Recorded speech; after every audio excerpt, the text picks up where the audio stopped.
Il-proġett jikkonsisti fi 3 solari. Għandna solar ta' taħt l-art li huwa estensjoni ta' basement li kien jeżisti u solar ġdid. Mbagħad għandna l-ground floor, u mbagħad għandna l-first floor fejn se jkollna il-kamra li nesibixxu it-tapesteriji. Biex ikonna struttura tajba u nipproteġu il-wirt li hawn fis-sit, kellna nagħmlu investigazzjonijiet kbar. Sibna illi l-bitħa li qiegħda qudiemkom hija barriera antika. Jiġifieri l-blat hawnhekk qiegħed 7 metri u nofs l-isfel minn dan livell.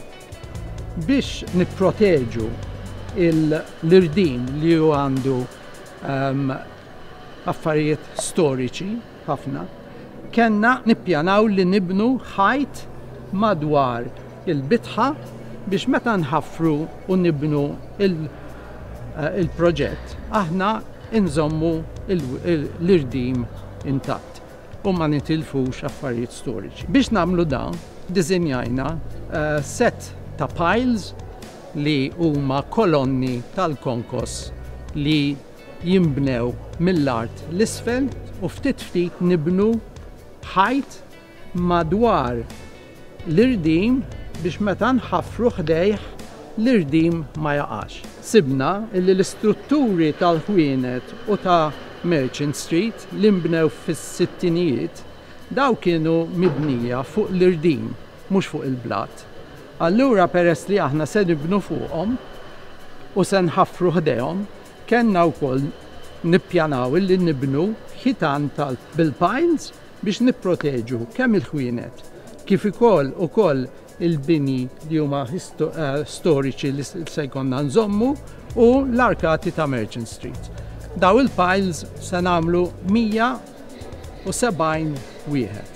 Dawn qed taraw sezzjoni minn ġol bitħa, daw il-piles li nagħmluhom kolonna u mbagħad isiru ħajt se jipproteġu dan l-irdim li huwa storiku. Daw il-piles fuq in-naħa l-oħra se jipproteġu il-binji tal-ħwienet ta' Santa Luċija. U l-istess għandna piles illi se jipproteġu wkoll l-istruttura ta' Strada Merkanti.